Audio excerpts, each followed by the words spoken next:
The Velvet Library presents Frankenstein, the Modern Prometheus by Mary Shelley. Chapter 13. I now hasten to the more moving part of my story.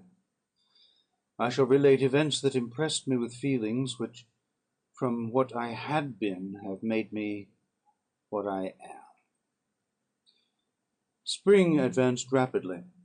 The weather became fine, and the skies cloudless. It surprised me that what before was desert and gloomy should now bloom with the most beautiful flowers and verdure.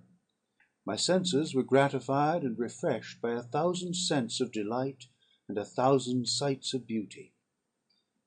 It was on one of these days, when my cottagers periodically rested from labour, the old man played on his guitar, and the children listened to him, that I observed the countenance of Felix was melancholy beyond expression. He sighed frequently, and once his father paused in his music, and I conjectured by his manner that he inquired the cause of his son's sorrow. Felix replied in a cheerful accent, and the old man was recommencing his music when some one tapped at the door. It was a lady on horseback, accompanied by a countryman as a guide. The lady was dressed in a dark suit, and covered with a thick black veil. Agatha asked a question, to which the stranger only replied by pronouncing in a sweet accent the name of Felix. Her voice was musical, but unlike that of either of my friends. On hearing this word, Felix came up hastily to the lady, who, when she saw him, threw up her veil, and I beheld a countenance of angelic beauty and expression. Her hair, of a shining raven black, and curiously braided. Her eyes were dark, but gentle, although animated. Her features of a regular proportion, and her complexion wondrously fair, each cheek tinged with a lovely pink. Felix seemed ravished with delight when he saw her. Every trait of sorrow vanished from his face, and it instantly expressed a degree of ecstatic joy of which I could hardly have believed it capable. His eyes sparkled as his cheek flushed with pleasure, and at that moment I thought him as beautiful as the stranger. She appeared affected by different feelings. Wiping a few tears from her lovely eyes, she held out her hand to Felix, who kissed it rapturously, and called her, as well as I could distinguish, his sweet Arabian. She did not appear to understand him, but smiled. He assisted her to dismount, and, dismissing her guide, conducted her into the cottage.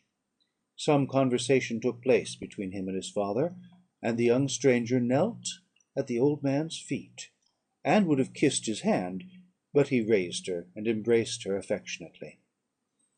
I soon perceived that, although the stranger uttered articulate sounds, and appeared to have a language of her own, she was neither understood by, nor herself understood, the cottagers.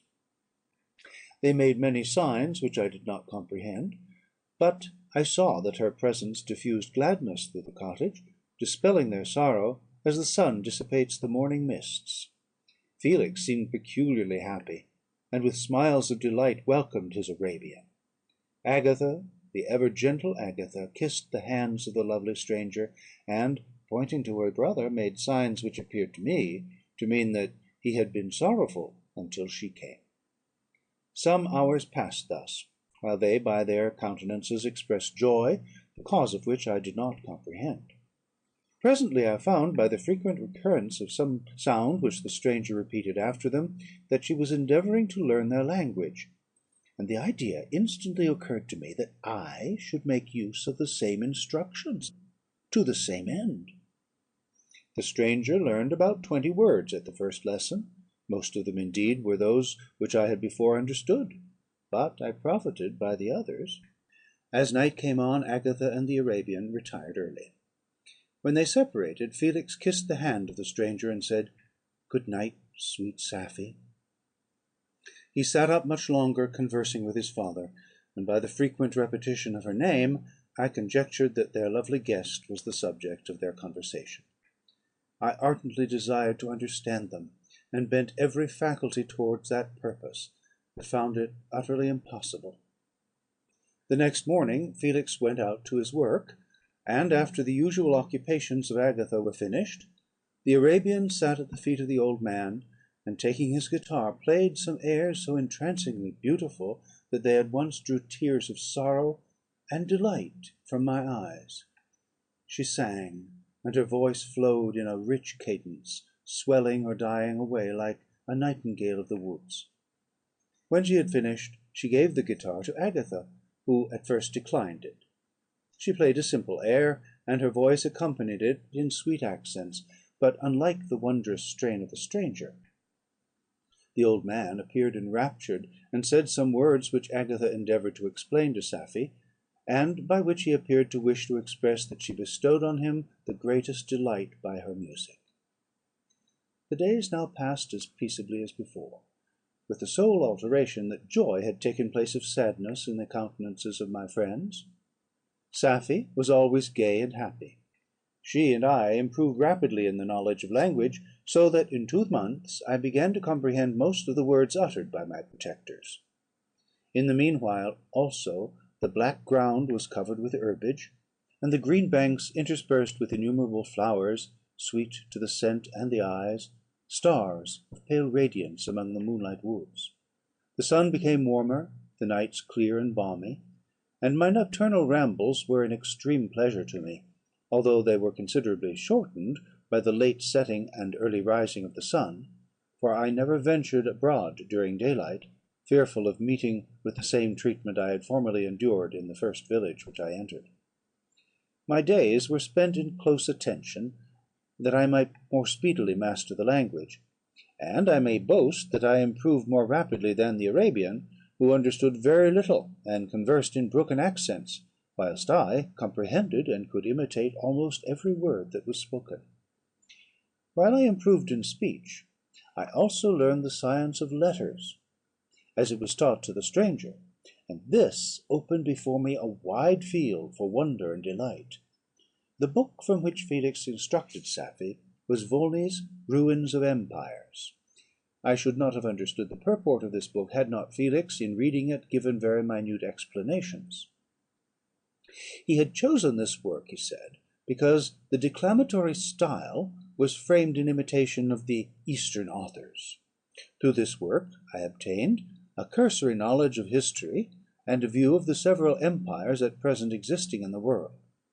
It gave me an insight into the manners, governments, and religions of the different nations of the earth. I heard of the slothful Asiatics, of the stupendous genius and mental activity of the Grecians, of the wars and wonderful virtue of the early Romans, of their subsequent degenerating, of the decline of that mighty empire, of chivalry, Christianity, and kings.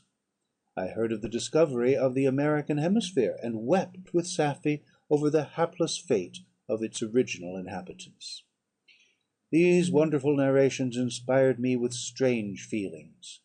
Was man indeed at once so powerful, so virtuous and magnificent, yet so vicious and base? He appeared at one time a mere scion of the evil principle, and at another as all that can be conceived of noble and godlike. To be a great and virtuous man appeared the highest honour that can befall a sensitive being. To be base and vicious, as many on record have been, appeared the lowest degradation, a condition more abject than that of the blind mole or harmless worm. For a long time I could not conceive how one man could go forth to murder his fellow, or even why there were laws and governments. But when I heard details of vice and bloodshed, my wonder ceased, and I turned away with disgust and loathing. Every conversation of the cottagers now opened new wonders to me. While I listened to the instructions which Felix bestowed upon the Arabian, the strange system of human society was explained to me. I heard of the division of property, of immense wealth and squalid poverty, of rank, descent, and noble blood. The words induced me to turn towards myself. I learned that the possessions most esteemed by your fellow creatures were high and unsullied descent, united with riches. A man might be respected with only one of these advantages, but without either he was considered except in very rare instances, as a vagabond and a slave, doomed to waste his powers for the profits of the chosen few. And what was I? Of my creation and creator I was absolutely ignorant; but I knew that I possessed no money, no friends, no kind of property. I was, besides, endued with a figure hideously deformed and loathsome. I was not even of the same nature as man. I was more agile than they, and could subsist upon coarser diet. I bore the extremes of heat and cold with less injury to my frame. My stature far exceeded theirs. When I looked around, I saw and heard of none like me. Was I then a monster, a blot upon the earth, from which all men fled, and whom all men disowned? I cannot describe to you the agony that these reflections inflicted upon me. I tried to dispel them, but sorrow only increased with knowledge. Oh, that I had for ever remained in my native wood, nor known nor felt beyond the sensations of hunger, thirst, and heat! Of what a strange nature is knowledge! It clings to the mind when it has once seized on it, like a lichen on the rock. I wished sometimes to shake off all thought and feeling, but I learned that there was but one means to overcome the sensation of pain, and that was death, a state which I feared, yet did not understand. I admired virtue and good feelings, and loved the gentle manners and amiable qualities of my cottagers, but I was shut out from intercourse with them, except through means which I obtained by stealth, when I was unseen and unknown, and which rather increased than satisfied the desire I had of becoming one among my fellows. The gentle words of Agatha and the animated smiles of the charming Arabian were not for me. The mild exhortations of the old man, and the lively conversation of the loved Felix, were not for me. Miserable, unhappy wretch! Other lessons were impressed upon me even more deeply. I heard of the difference of sexes, and the birth and growth of children; how the father doted on the smiles of the infant, and the lively sallies of the older child; how all the life and cares of the mother were wrapped up in the precious charge; how the mind of youth expanded and gained knowledge of brother, sister, and all the various relationships which bind one human being to another in mutual bonds. But where were my friends and relations? No father had watched my infant days; no mother had blessed me with smiles and caresses; or if they had, all my past life was now a blot, a blind vacancy in which I distinguished nothing. From my earliest remembrance, I had been as I then was in height and proportion. I had never yet seen a being resembling me, or who claimed any intercourse with me. What was I? The question again recurred, to be answered only with groans. I will soon explain to what these feelings tended; but allow me now to return to the cottagers, whose story excited in me such various feelings of indignation, delight, and wonder, but which all terminated in additional love and reverence for my protectors; for so I loved, in an innocent, half painful self-deceit, to call them. Chapter 14. Some time elapsed before I learned the history of my friends. It was one which could not fail to impress itself deeply on my mind, unfolding as it did a number of circumstances, each interesting and wonderful to one so utterly inexperienced as I was. The name of the old man was De Lacey. He was descended from a good family in France, where he had lived for many years in affluence, respected by his superiors and beloved by his equals. His son was bred in the service of his country, and Agatha had ranked with ladies of the highest distinction. A few months before my arrival, they had lived in a large and luxurious city called Paris, surrounded by friends, and possessed of every enjoyment which virtue, refinement of intellect, or taste, accompanied by moderate fortune, could afford. The father of Safie had been the cause of their ruin. He was a Turkish merchant, and had inhabited Paris for many years, when, for some reason which I could not learn, he became obnoxious to the government. He was seized and cast into prison the very day that Safie arrived from Constantinople to join him. He was tried and condemned to death. The injustice of his sentence was very flagrant. All Paris was indignant, and it was judged that his religion and wealth, rather than the crime alleged against him, had been the cause of his condemnation. Felix had accidentally been present at the trial. His horror and indignation were uncontrollable when he heard the decision of the court. He made at that moment a solemn vow to deliver him, and then looked around for the means.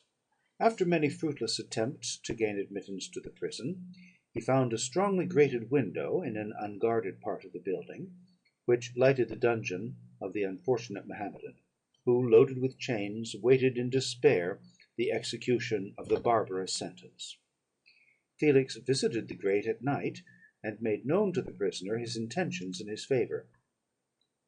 The Turk, amazed, delighted, endeavoured to kindle the zeal of his deliverer by promises of reward and wealth. Felix rejected his offers with contempt; yet when he saw the lovely Safie, who was allowed to visit her father, and who by her gestures expressed her lively gratitude, the youth could not help owning to his own mind that the captive possessed a treasure which would fully reward his toil and hazard. The Turk quickly perceived the impression that his daughter had made on the heart of Felix, and endeavoured to secure him more entirely in his interests by the promise of her hand in marriage, so soon as he should be conveyed to a place of safety. Felix was too delicate to accept this offer, yet he looked forward to the probability of the event as to the consummation of his happiness. During the ensuing days, while the preparations were going forward for the escape of the merchant, the zeal of Felix was warmed by several letters that he received from this lovely girl, who found means to express her thoughts in the language of her lover by the aid of an old man, a servant of her father, who understood French. She thanked him in the most ardent terms for his intended services towards her parent, and at the same time she gently deplored her own fate. I have copies of these letters, for I found means during my residence in the hovel to procure the implements of writing, and the letters were often in the hands of Felix and Agatha. Before I depart I will give them to you. They will prove the truth of my tale. But at present, as the sun is already far declined, I shall only have time to repeat the substance of them to you. Safie related that her mother was a Christian Arab, seized and made a slave by the Turks. Recommended by her beauty, she had won the heart of the father of Safie, who married her. The young girl spoke in high and enthusiastic terms of her mother, who, born in freedom, spurned the bondage to which she was now reduced. She instructed her daughter in the tenets of her religion, and taught her to aspire to higher powers of intellect and an independence of spirit forbidden to the female followers of Mahomet. This lady died, but her lessons were indelibly impressed on the mind of Safie, who sickened at the prospect of again returning to Asia, and being immured within the walls of a harem, allowed only to occupy herself with infantile amusements, ill suited to the temper of her soul, now accustomed to grand ideas and a noble emulation for virtue. The prospect of marrying a Christian, and remaining in a country where women were allowed to take a rank in society, was enchanting to her. The day for the execution of the Turk was fixed; but on the night previous to it he quitted his prison, and before morning was distant many leagues from Paris. Felix had procured passports in the name of his father, sister, and himself. He had previously communicated his plan to the former, who aided the deceit by quitting his house under the pretence of a journey, and concealed himself with his daughter in an obscure part of Paris. Felix conducted the fugitives through France to Lyons, and across Mont Cenis to Leghorn, where the merchant had decided to wait a favourable opportunity of passing into some part of the Turkish dominions. Safie resolved to remain with her father until the moment of his departure, before which time the Turk renewed his promise that she should be united to his deliverer, and Felix remained with them in expectation of that event; and in the meantime he enjoyed the society of the Arabian, who exhibited towards him the simplest and tenderest affection. They conversed with one another through the means of an interpreter, and sometimes with the interpretation of looks. And Safie sang to him the divine airs of her native country. The Turk allowed this intimacy to take place, and encouraged the hopes of the youthful lovers, while in his heart he had formed far other plans. He loathed the idea that his daughter should be united to a Christian, but he feared the resentment of Felix if he should appear lukewarm, for he knew that he was still in the power of his deliverer if he should choose to betray him to the Italian state which they inhabited. He revolved 1,000 plans by which he should be enabled to prolong the deceit until it might be no longer necessary, and secretly to take his daughter with him when he departed. His plans were facilitated by the news which arrived from Paris. The government of France were greatly enraged at the escape of their victim, and spared no pains to detect and punish his deliverer. The plot of Felix was quickly discovered, and De Lacy and Agatha were thrown into prison. The news reached Felix, and roused him from his dream of pleasure.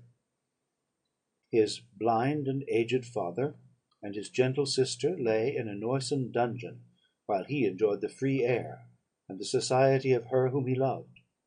This idea was torture to him.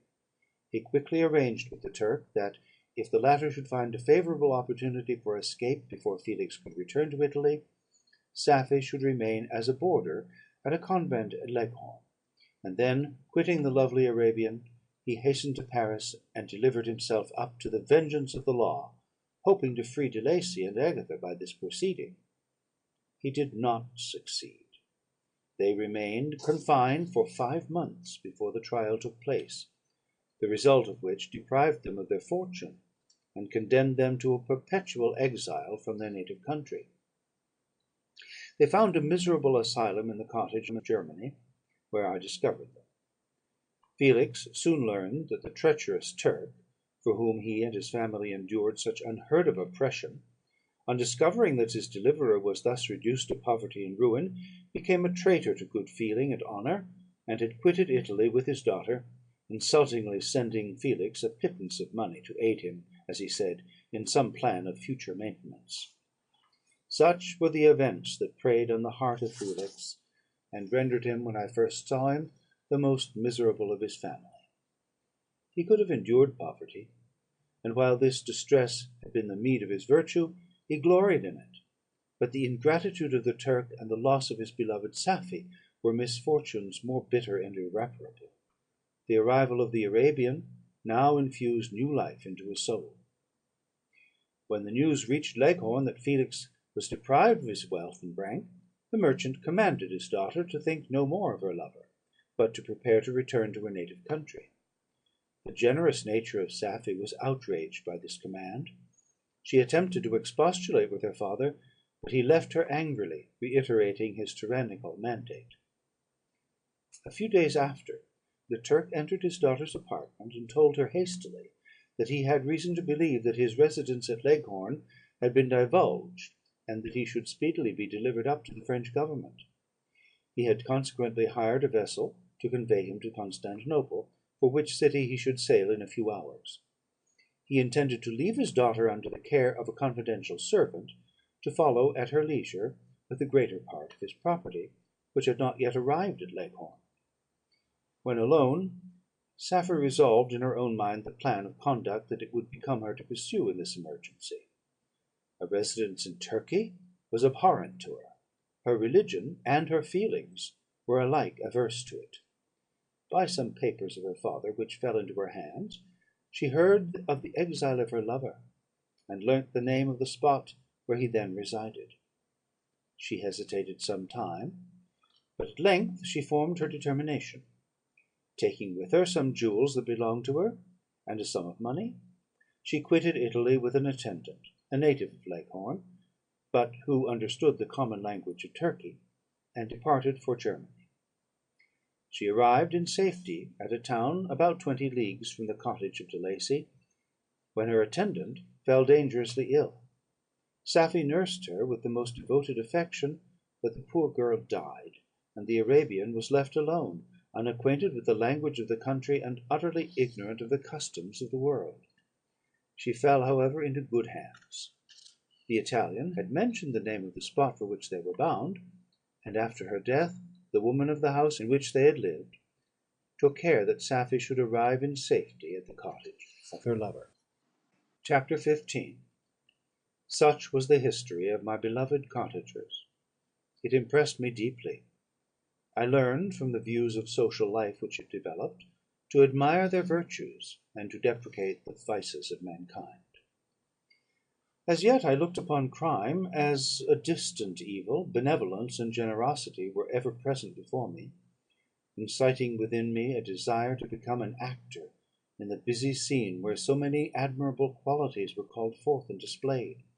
But in giving an account of the progress of my intellect, I must not omit a circumstance which occurred in the beginning of the month of August of the same year.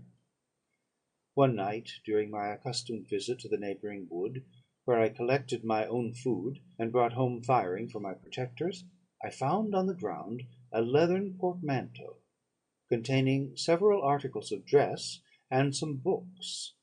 I eagerly seized the prize, and returned with it to my hovel. Fortunately, the books were written in the language, the elements of which I had acquired at the cottage. They consisted of Paradise Lost, a volume of Plutarch's Lives, and the Sorrows of Werther. The possession of these treasures gave me extreme delight. I now continually studied and exercised my mind upon these histories, whilst my friends were employed in their ordinary occupations. I can hardly describe to you the effect of these books. They produced in me an infinity of new images and feelings, that sometimes raised me to ecstasy, but more frequently sunk me into the lowest dejection. In the Sorrows of Werther, besides the interest of its simple and affecting story, so many opinions are canvassed, and so many lights thrown upon what had hitherto been to me obscure subjects, that I found in it a never-ending source of speculation and astonishment. The gentle and domestic manners it described, combined with lofty sentiments and feelings, which had for their object something out of self, accorded well with my experience among my protectors, and with the wants which were for ever alive in my own bosom. But I thought Werther himself a more divine being than I had ever beheld or imagined. His character contained no pretension, but it sunk deep. The disquisitions upon death and suicide were calculated to fill me with wonder. I did not pretend to enter into the merits of the case, yet I inclined towards the opinions of the hero, whose extinction I wept, without precisely understanding it. As I read, however, I applied much personally to my own feelings and condition. I found myself similar, yet at the same time strangely unlike, to the beings concerning whom I read, and to whose conversation I was a listener. I sympathized with and partly understood them, but I was unformed in mind. I was dependent on none, and related to none. The path of my departure was free, and there was none to lament my annihilation. My person was hideous, and my stature gigantic. What did this mean? Who was I? What was I? Whence did I come? What was my destination?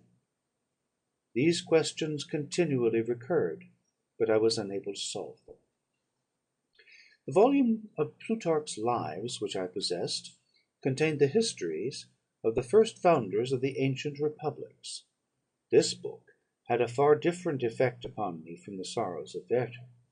I learned from Werther's imaginations despondency and gloom, but Plutarch taught me high thoughts. He elevated me above the wretched sphere of my own reflections, to admire and love the heroes of past ages. Many things I read surpassed my understanding and experience. I had a very confused knowledge of kingdoms, wide extents of country, mighty rivers, and boundless seas, but I was perfectly unacquainted with towns and large assemblages of men. The cottage of my protectors had been the only school in which I had studied human nature. But this book developed new and mightier scenes of action. I read of men concerned in public affairs, governing or massacring their species. I felt the greatest ardour for virtue rise within me, and abhorrence for vice, as far as I understood the signification of those terms, relative as they were, as I applied them, to pleasure and pain alone. Induced by these feelings, I was, of course, led to admire peaceable lawgivers, Numa, Solon, and Lycurgus, in preference to Romulus and Theseus. The patriarchal lives of my protectors caused these impressions to take a firm hold on my mind. Perhaps if my first introduction to humanity had been made by a young soldier, burning for glory and slaughter, I should have been imbued with different sensations. But Paradise Lost excited different and far deeper emotions. I read it, as I had read the other volumes which had fallen into my hands, as a true history. It moved every feeling of wonder and awe that the picture of an omnipotent God warring with his creatures was capable of exciting. I often referred the several situations, as their similarities struck me, to my own. Like Adam, I was apparently united by no link to any other being in existence, but his state was far different from mine in every other respect. He had come forth from the hands of God, a perfect creature, happy and prosperous, guarded by the especial care of his Creator. He was allowed to converse with and acquire knowledge from beings of a superior nature. But I was wretched, helpless, and alone. Many times I considered Satan as the fitter emblem of my condition, for often, like him, when I viewed the bliss of my protectors, the bitter gall of envy rose within me. Another circumstance strengthened and confirmed these feelings. Soon after my arrival in the hovel, I discovered some papers in the pocket of the dress which I had taken from your laboratory. At first I had neglected them, but now that I was able to decipher the characters in which they were written, I began to study them with diligence. It was your journal of the 4 months that preceded my creation. You minutely described in these papers every step you took in the progress of your work. This history was mingled with accounts of domestic occurrences. You doubtless recollect these papers. Here they are. Everything is related in them which bears reference to my accursed origin. The whole detail of that series of disgusting circumstances which produced it is set in view. The minutest description of my odious and loathsome person is given in language which painted your own horrors and rendered mine indelible. I sickened as I read. "Hateful day when I received life!" I exclaimed in agony. "Accursed Creator! Why did you form a monster so hideous that even you turned from me in disgust? God, in pity, made man beautiful and alluring after his own image; but my form is a filthy type of yours, more horrid even from the very resemblance. Satan had his companions, fellow devils, to admire and encourage him; but I am solitary and abhorred." These were the reflections of my hours of despondency and solitude. But when I contemplated the virtues of the cottagers, their amiable and benevolent dispositions, I persuaded myself that when they should become acquainted with my admiration of their virtues, they would compassionate me and overlook my personal deformity. Could they turn from their door one, however monstrous, who solicited their compassion and friendship? I resolved at least not to despair, but in every way to fit myself for an interview with them, which would decide my fate. I postponed this attempt for some months longer, for the importance attached to its success inspired me with a dread lest I should fail. Besides, I found that my understanding improved so much with every day's experience, that I was unwilling to commence this undertaking until a few more months should have added to my sagacity. Several changes in the meantime took place in the cottage.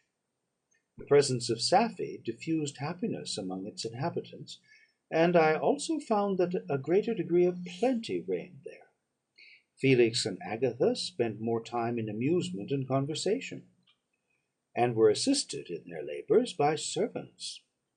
They did not appear rich, but they were contented and happy. Their feelings were serene and peaceful, while mine became every day more tumultuous. Increase of knowledge only discovered to me more clearly what a wretched outcast I was.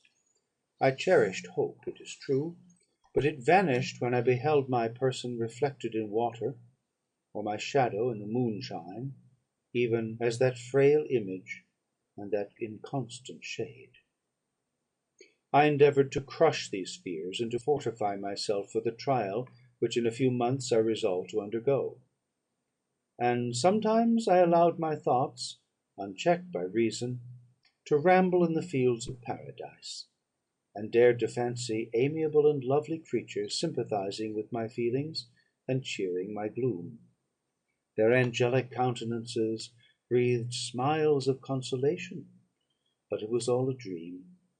No Eve soothed my sorrows, nor shared my thoughts. I was alone. I remembered Adam's supplication to his Creator, but where was mine?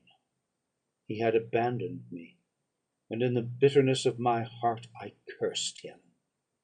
Autumn passed thus.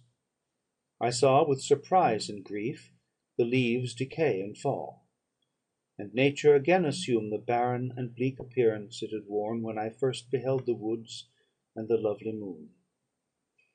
Yet I did not heed the bleakness of the weather. I was better fitted by my conformation for the endurance of cold than heat, but my chief delights were the sight of the flowers, the birds, and all the gay apparel of summer. When those deserted me, I turned with more attention towards the cottagers. Their happiness was not decreased by the absence of summer. They loved and sympathized with one another, and their joys, depending on each other, were not interrupted by the casualties that took place around them. The more I saw of them, the greater became my desire to claim their protection and kindness. My heart yearned to be known and loved by these amiable creatures. To see their sweet looks directed towards me with affection was the utmost limit of my ambition. I dared not think that they would turn them from me with disdain and horror. The poor that stopped at their door were never driven away. I asked, it is true, for greater treasures than a little food or rest. I required kindness and sympathy, but I did not believe myself utterly unworthy of it. The winter advanced, and an entire revolution of the seasons had taken place since I awoke into life. My attention at this time was solely directed towards my plan of introducing myself into the cottage of my protectors. I revolved many projects, but that on which I finally fixed was to enter the dwelling when the blind old man should be alone. I had sagacity enough to discover that the unnatural hideousness of my person was the chief object of horror with those who had formerly beheld me. My voice, although harsh, had nothing terrible in it. I thought, therefore, that if, in the absence of his children, I could gain the goodwill and mediation of the old De Lacey, I might by his means be tolerated by my younger protectors.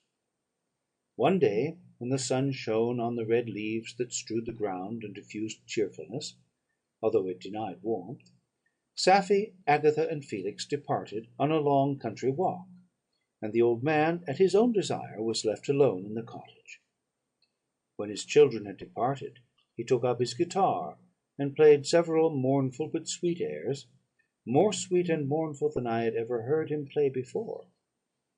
At first his countenance was illuminated with pleasure, but as he continued, thoughtfulness and sadness succeeded. At length, laying aside the instrument, he sat absorbed in reflection. My heart beat quick. This was the hour and moment of trial, which would decide my hopes or realize my fears. The servants were gone to a neighbouring fair. All was silent in and around the cottage. It was an excellent opportunity; yet, when I proceeded to execute my plan, my limbs failed me, and I sank to the ground. Again I rose, and, exerting all the firmness of which I was master, removed the planks which I had placed before my hovel to conceal my retreat. The fresh air revived me, and with renewed determination I approached the door of their cottage. I knocked. "Who is there?" said the old man. "Come in." I entered. "Pardon this intrusion," said I. "I am a traveller in want of a little rest. You would greatly oblige me if you would allow me to remain a few minutes before the fire." "Enter," said De Lacy, "and I will try in what manner I can relieve your wants. But unfortunately my children are from home, and as I am blind, I am afraid I shall find it difficult to procure food for you." "Do not trouble yourself, my kind host. I have food. It is warmth and rest only that I need." I sat down, and a silence ensued. I knew that every minute was precious to me, yet I remained irresolute in what manner to commence the interview, when the old man addressed me. "By your language, stranger, I suppose you are my countryman. Are you French?" "No, but I was educated by a French family, and understand that language only. I am now going to claim the protection of some friends whom I sincerely love, and of whose favour I have some hopes." "Are they Germans?" "No, they are French. But let us change the subject. I am an unfortunate and deserted creature. I look around, and I have no relation or friend upon earth. These amiable people to whom I go have never seen me, and know little of me. I am full of fears, for if I fail there, I am an outcast in the world for ever." "Do not despair. To be friendless is indeed to be unfortunate; but the hearts of men, when unprejudiced by any obvious self interest, are full of brotherly love and charity. Rely therefore on your hopes, and if these friends are good and amiable, do not despair. They are kind, they are the most excellent creatures in the world; but unfortunately they are prejudiced against me. I have good dispositions; my life has been hitherto harmless, and in some degree beneficial; but a fatal prejudice clouds their eyes, and where they ought to see a feeling and kind friend, they behold only a detestable monster. That is indeed unfortunate; but if you are really blameless, cannot you undeceive them? I am about to undertake that task, and it is on that account that I feel so many overwhelming terrors. I tenderly love these friends. I have, unknown to them, been for many months in habits of daily kindness towards them; but they believe that I wish to injure them, and it is that prejudice which I wish to overcome. Where do these friends reside? Near this spot." The old man paused, and then continued: "If you will unreservedly confide to me the particulars of your tale, I perhaps may be of use in undeceiving them. I am blind, and cannot judge of your countenance; but there is something in your words that persuades me that you are sincere. I am poor and in exile, but it will afford me true pleasure to be in any way serviceable to a human creature. Excellent man, I thank you, and accept your generous offer. You raise me from the dust by this kindness, and I trust that by your aid I shall not be driven from the society and sympathy of your fellow creatures. Heaven forbid! Even if you were really criminal, for that can only drive you to desperation, and not instigate you to virtue. I also am unfortunate. I and my family have been condemned, although innocent. Judge therefore if I do not feel for your misfortunes. How can I thank you, my best and only benefactor? From your lips first have I heard the voice of kindness directed towards me. I shall be for ever grateful, and your present humanity assures me of success with those friends whom I am on the point of meeting. May I know the names and residence of those friends?" I paused. This, I thought, was the moment of decision, which was to rob me of, or bestow happiness on me for ever. I struggled vainly for firmness sufficient to answer him, but the effort destroyed all my remaining strength. I sank on the chair and sobbed aloud. At that moment I heard the steps of my younger protectors. I had not a moment to lose, but, seizing the hand of the old man, I cried, "Now is the time. Save and protect me. You and your family are the friends whom I seek. Do not you desert me in the hour of trial." "Great God!" exclaimed the old man, "who are you?"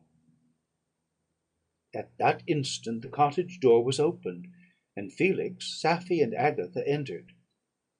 Who can describe their horror and consternation on beholding me? Agatha fainted, and Safie, unable to attend to her friend, rushed out of the cottage. Felix darted forward, and with supernatural force tore me from his father, to whose knees I clung. In a transport of fury, he dashed me to the ground, and struck me violently with a stick. I could have torn him limb from limb, as the lion rends the antelope, but my heart sunk within me, as with bitter sickness, and I refrained. I saw him on the point of repeating his blow, when, overcome by pain and anguish, I quitted the cottage, and in the general tumult escaped unperceived to my hovel. Chapter 16. Cursed, cursed Creator! Why did I live? Why, in that instant, did I not extinguish the spark of existence which you had so wantonly bestowed? I know not. Despair had not yet taken possession of me. My feelings were those of rage and revenge. I could with pleasure have destroyed the cottage and its inhabitants, and have glutted myself with their shrieks and misery. When night came, I quitted my retreat, and wandered in the wood. And now, no longer restrained by the fear of discovery, I gave vent to my anguish in fearful howlings. I was like a wild beast that had broken the toils, destroying the objects that obstructed me, and ranging through the wood with a stag-like swiftness. Oh, what a miserable night I passed! The cold stars shone in mockery, and the bare trees waved their branches above me. Now and then the sweet voice of a bird burst forth amidst the universal stillness. All, save I, were at rest, or in enjoyment. I, like the arch-fiend, bore a hell within me, and finding myself unsympathized with, wished to tear up the trees, spread havoc and destruction around me, and then to have sat down and enjoyed the ruin. But this was a luxury of sensation that could not endure. I became fatigued with excess of bodily exertion, and sank on the damp grass in the sick impotence of despair.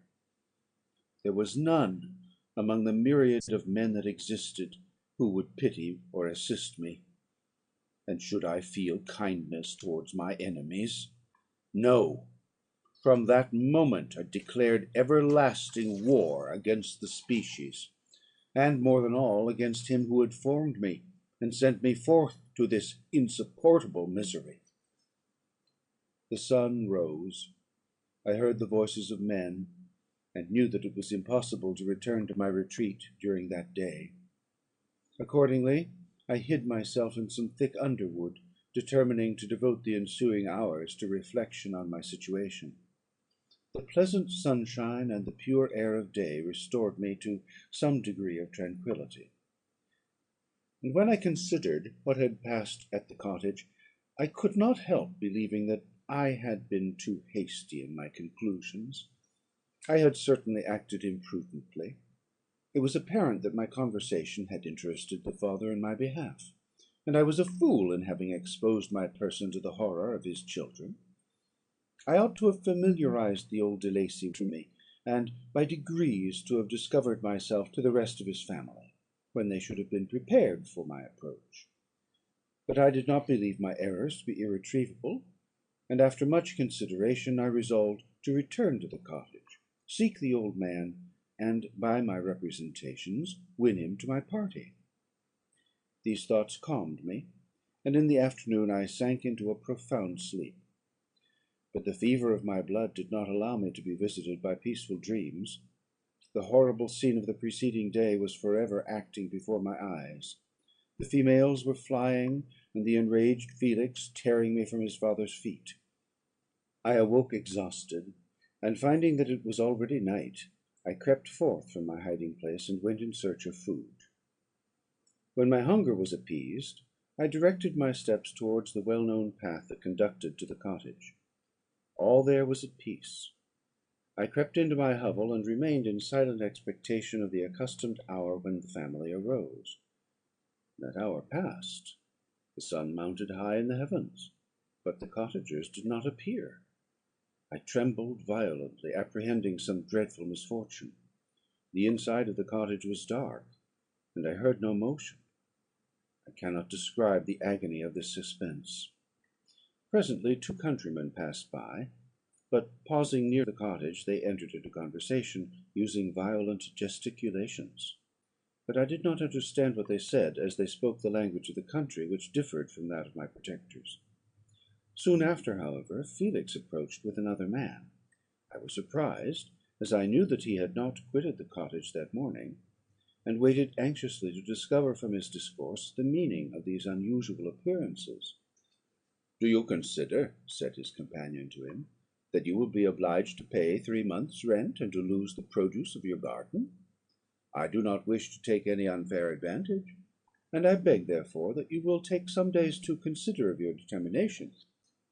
"It is utterly useless," replied Felix. "We can never again inhabit your cottage. The life of my father is in the greatest danger, owing to the dreadful circumstance that I have related.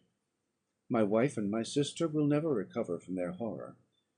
I entreat you not to reason with me any more. Take possession of your tenement, and let me fly from this place." Felix trembled violently as he said this. He and his companion entered the cottage, in which they remained for a few minutes, and then departed. I never saw any of the family of De Lacy more. I continued for the remainder of the day in my hovel, in a state of utter and stupid despair. My protectors had departed, and had broken the only link that held me to the world. For the first time the feelings of revenge and hatred filled my bosom, and I did not strive to control them, but, allowing myself to be borne away by the stream, I bent my mind towards injury and death. When I thought of my friends, of the mild voice of De Lacy, the gentle eyes of Agatha, and the exquisite beauty of the Arabian, these thoughts vanished, and a gush of tears somewhat soothed me. But again, when I reflected that they had spurned and deserted me, anger returned, a rage of anger, and, unable to injure anything human, I turned my fury towards inanimate objects. As night advanced, I placed a variety of combustibles around the cottage, and after having destroyed every vestige of cultivation in the garden, I waited with forced impatience until the moon had sunk to commence my operations. As the night advanced, a fierce wind arose from the woods, and quickly dispersed the clouds that had loitered in the heavens.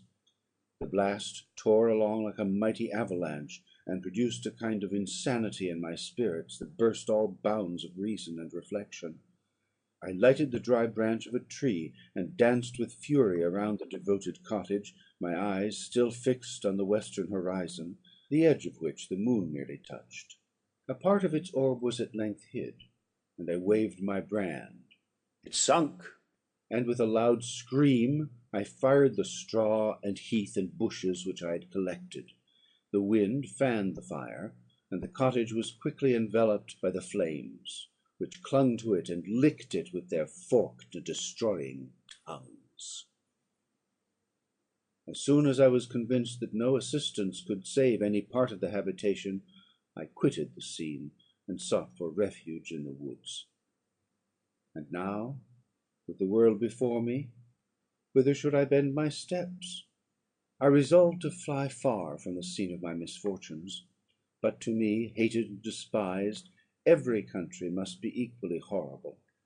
At length the thought of you crossed my mind. I learned from your papers that you were my father, my creator; and to whom could I apply with more fitness than to him who had given me life? Among the lessons that Felix had bestowed upon Safie, geography had not been omitted. I had learned from these the relative situations of the different countries of the earth. You had mentioned Geneva as the name of your native town, and towards this place I resolved to proceed. But how was I to direct myself? I knew that I must travel in a southwesterly direction to reach my destination, but the sun was my only guide. I did not know the names of the towns that I was to pass through, nor could I ask information from a single human being. But I did not despair. From you only could I hope for succour, although towards you I felt no sentiment but that of hatred. Unfeeling, heartless creator! You had endowed me with perceptions and passions, and then cast me abroad an object for the scorn and horror of mankind. But on you only had I any claim for pity and redress, and from you I determined to seek that justice which I vainly attempted to gain from any other being that wore the human form. My travels were long, and the sufferings I endured intense. It was late in autumn when I quitted the district where I had so long resided. I travelled only at night, fearful of encountering the visage of a human being. Nature decayed around me, and the sun became heatless. Rain and snow poured around me. Mighty rivers were frozen. The surface of the earth was hard and chill and bare, and I found no shelter. O earth! How often did I imprecate curses on the cause of my being! The mildness of my nature had fled, and all within me was turned to gall and bitterness. The nearer I approached to your habitation, the more deeply did I feel the spirit of revenge enkindled in my heart. Snow fell, and the waters were hardened, but I rested not. A few incidents now and then directed me, and I possessed a map of the country; but I often wandered wide from my path. The agony of my feelings allowed me no respite. No incident occurred from which my rage and misery could not extract its food. But a circumstance that happened when I arrived on the confines of Switzerland, when the sun had recovered its warmth, and the earth again began to look green, confirmed in an especial manner the bitterness and horror of my feelings. I generally rested during the day, and travelled only when I was secured by night from the view of man. One morning, however, finding that my path lay through a deep wood, I ventured to continue my journey after the sun had risen. The day, which was one of the first of spring, cheered even me by the loveliness of its sunshine and the balminess of the air. I felt emotions of gentleness and pleasure that had long appeared dead revive within me.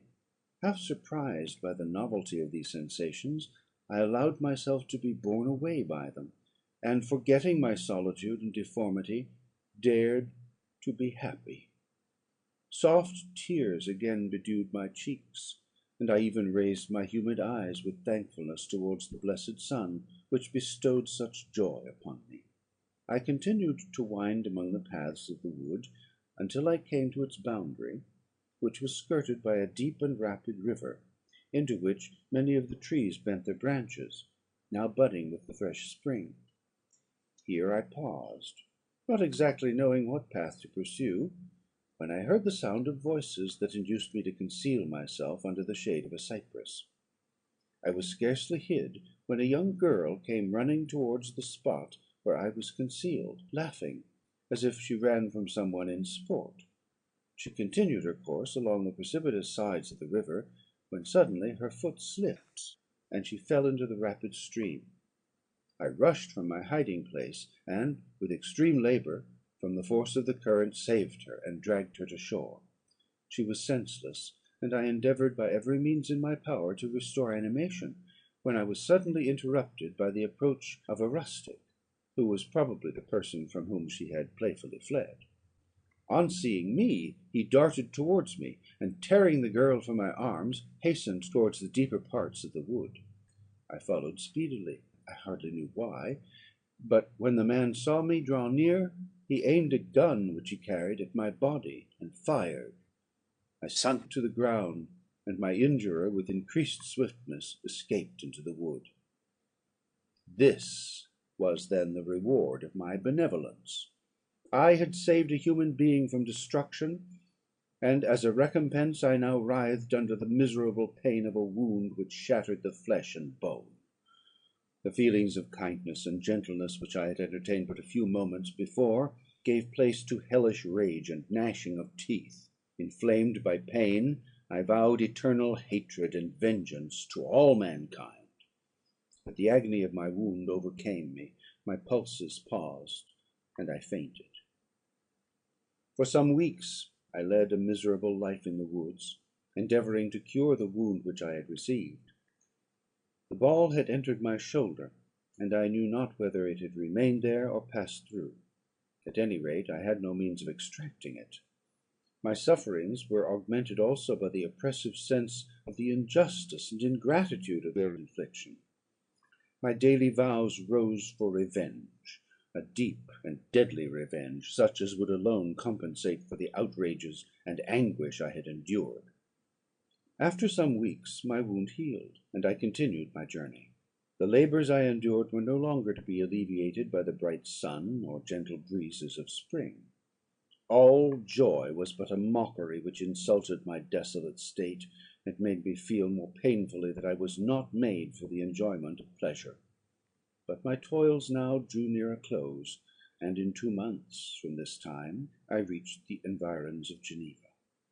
It was evening when I arrived, and I retired to a hiding place among the fields that surround it, to meditate in what manner I should apply to you. I was oppressed by fatigue and hunger, and far too unhappy to enjoy the gentle breezes of evening, or the prospect of the sun setting behind the stupendous mountains of Jura. At this time a slight sleep relieved me from the pain of reflection, which was disturbed by the approach of a beautiful child, who came running into the recess I had chosen, with all the sportiveness of infancy. Suddenly, as I gazed on him, an idea seized me that this little creature was unprejudiced, and had lived too short a time to have imbibed a horror of deformity. If, therefore, I could seize him and educate him as my companion and friend, I should not be so desolate in this peopled earth. Urged by this impulse, I seized on the boy as he passed, and drew him towards me. As soon as he beheld my form, he placed his hands before his eyes, and uttered a shrill scream. I drew his hand forcibly from his face, and said, "Child, what is the meaning of this? I do not intend to hurt you. Listen to me." He struggled violently. "Let me go," he cried. "Monster, ugly wretch, you wish to eat me and tear me to pieces. You are an ogre. Let me go, or I will tell my papa." "Boy, you will never see your father again. You must come with me." "Hideous monster, let me go. My papa is a syndic. He is Monsieur Frankenstein. He will punish you. You dare not keep me." "Frankenstein! You belong then to my enemy, to him towards whom I have sworn eternal revenge. You shall be my first victim." The child still struggled, and loaded me with epithets which carried despair to my heart. I grasped his throat to silence him, and in a moment he lay dead at my feet. I gazed on my victim, and my heart swelled with exultation and hellish triumph. Clapping my hands, I exclaimed, "I too can create desolation. My enemy is not invulnerable. This death will carry despair to him, and 1,000 other miseries shall torment and destroy him." As I fixed my eyes on the child, I saw something glittering on his breast. I took it. It was a portrait of a most lovely woman. In spite of my malignity, it softened and attracted me. For a few moments I gazed with delight on her dark eyes, fringed by deep lashes, and her lovely lips. But presently my rage returned. I remembered that I was forever deprived of the delights that such beautiful creatures could bestow, and that she whose resemblance I contemplated would, in regarding me, have changed that air of divine benignity to one expressive of disgust and affright. Can you wonder that such thoughts transported me with rage? I only wonder that at that moment, instead of venting my sensations in exclamations and agony, I did not rush upon mankind, and perish in the attempt to destroy them. While I was overcome by these feelings, I left the spot where I had committed the murder, and seeking a more secluded hiding place, I entered a barn which had appeared to me to be empty. A woman was sleeping on some straw. She was young, not indeed so beautiful as her whose portrait I held, but of an agreeable aspect, and blooming in the loveliness of youth and health. Here I thought is one of those whose joy-imparting smiles are bestowed on all but me. And then I bent over her and whispered, "Awake, fairest, thy lover is near. He who would give his life but to obtain one look of affection from thine eyes. My beloved, awake." The sleeper stirred. A thrill of terror ran through me. Should she indeed awake and see me, and curse me, and denounce the murderer? Thus would she assuredly act if her darkened eyes opened and she beheld me. The thought was madness. It stirred the fiend within me. Not I, but she shall suffer. The murder I have committed, because I am forever robbed of all that she could give me, she shall atone. The crime had its source in her. Be hers the punishment. Thanks to the lessons of Felix and the sanguinary laws of man, I had learned now to work mischief. I bent over her and placed the portrait securely in one of the folds of her dress. She moved again, and I fled. For some days I haunted the spot where these scenes had taken place, sometimes wishing to see you, sometimes resolved to quit the world and its miseries for ever. At length I wandered towards these mountains, and have ranged through their immense recesses, consumed by a burning passion which you alone can gratify. We may not part until you have promised to comply with my requisition. I am alone and miserable. Man will not associate with me, but one as deformed and horrible as myself would not deny herself to me. My companion must be of the same species, and have the same defects. This being you must create. Chapter 17. The being finished speaking, and fixed his looks upon me in expectation of a reply. But I was bewildered, perplexed, and unable to arrange my ideas sufficiently to understand the full extent of his proposition. He continued, "You must create a female for me, with whom I can live in the interchange of those sympathies necessary for my being. This you alone can do, and I demand it of you as a right which you must not refuse to concede." The latter part of his tale had kindled anew in me the anger that had died away while he narrated his peaceful life among the cottagers; and as he said this, I could no longer suppress the rage that burned within me. "I do refuse it," I replied, "and no torture shall ever extort a consent from me. You may render me the most miserable of men, but you shall never make me base in my own eyes. Shall I create another like yourself, whose joint wickedness might desolate the world? Begone! I have answered you. You may torture me, but I will never consent." "You are in the wrong. replied the fiend. And instead of threatening, I am content to reason with you. I am malicious because I am miserable. Am I not shunned and hated by all mankind? You, my creator, would tear me to pieces in triumph. Remember that, and tell me why I should pity man more than he pities me. You would not call it murder if you could precipitate me into one of those ice rifts and destroy my frame, the work of your own hands. Shall I respect man when he contemns me? Let him live with me in the interchange of kindness, and instead of injury I would bestow every benefit upon him, with tears of gratitude at his acceptance. But that cannot be. The human senses are insurmountable barriers to our union. Yet mine shall not be the submission of abject slavery. I will revenge my injuries.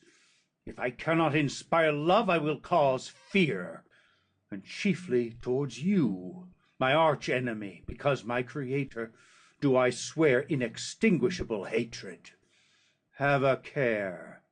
I will work at your destruction, nor finish until I desolate your heart, so that you shall curse the hour of your birth. A fiendish rage animated him as he said this. His face was wrinkled into contortions too horrible for human eyes to behold. But presently he calmed himself and proceeded. I intended to reason.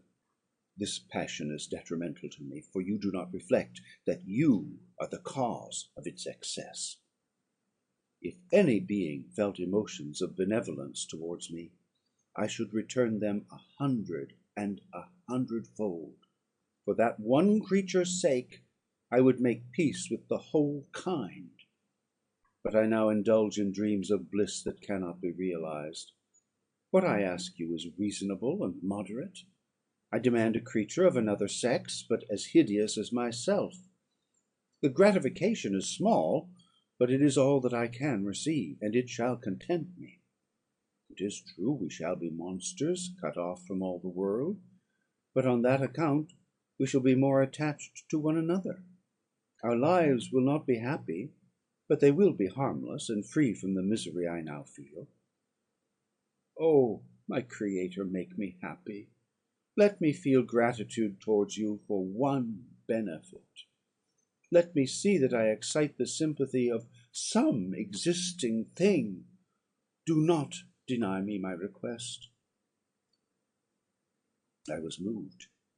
I shuddered when I thought of the possible consequences of my consent, but I felt that there was some justice in his argument. His tale, and the feelings he now expressed, proved him to be a creature of fine sensations, and did I not, as his maker, owe him all the portion of happiness that it was in my power to bestow? He saw my change of feeling, and continued, "If you consent, neither you nor any other human being shall ever see us again. I will go to the vast wilds of South America. My food is not that of man. I do not destroy the lamb and the kid to glut my appetite. Acorns and berries afford me sufficient nourishment. My companion will be of the same nature as myself, and will be content with the same fare. We shall make our bed of dried leaves. The sun will shine on us as on man, and will ripen our food. The picture I present to you is peaceful and human, and you must feel that you could deny it only in the wantonness of power and cruelty. Pitiless as you have been towards me, I now see compassion in your eyes. Let me seize the favourable moment, and persuade you to promise what I so ardently desire." "You propose," replied I, "to fly from the habitations of man? To dwell in those wilds where the beasts of the field will be your only companions? How can you, who long for the love and sympathy of man, persevere in this exile? You will return, and again seek their kindness, and you will meet with their detestation. Your evil passions will be renewed, and you will then have a companion to aid you in the task of destruction. This may not be. Cease to argue the point, for I cannot consent." How inconstant are your feelings! But a moment ago you were moved by my representations, and why do you again harden yourself to my complaints? I swear to you, by the earth which I inhabit, and by you that made me, that with the companion you bestow, I will quit the neighbourhood of man, and dwell, as it may chance, in the most savage of places. My evil passions will have fled, for I shall meet with sympathy. My life will flow quietly away, and in my dying moments I shall not curse my Maker." His words had a strange effect upon me. I compassionated him, and sometimes felt a wish to console him. But when I looked upon him, when I saw the filthy mass that moved and talked, my heart sickened, and my feelings were altered to those of horror and hatred. I tried to stifle these sensations. I thought that, as I could not sympathise with him, I had no right to withhold from him the small portion of happiness which was yet in my power to bestow. "You swear," I said, "to be harmless? But have you not already shown a degree of malice that should reasonably make me distrust you? May not even this be a feint that will increase your triumph by affording a wider scope for your revenge?" "How is this? I must not be trifled with, and I demand an answer. If I have no ties and no affections, hatred and vice must be my portion. The love of another will destroy the cause of my crimes, and I shall become a thing of whose existence every one will be ignorant. My vices are the children of a forced solitude that I abhor, and my virtues will necessarily arise when I live in communion with an equal. I shall feel the affections of a sensitive being, and become linked to the chain of existence and events from which I am now excluded." I paused some time to reflect on all he had related, and the various arguments which he had employed.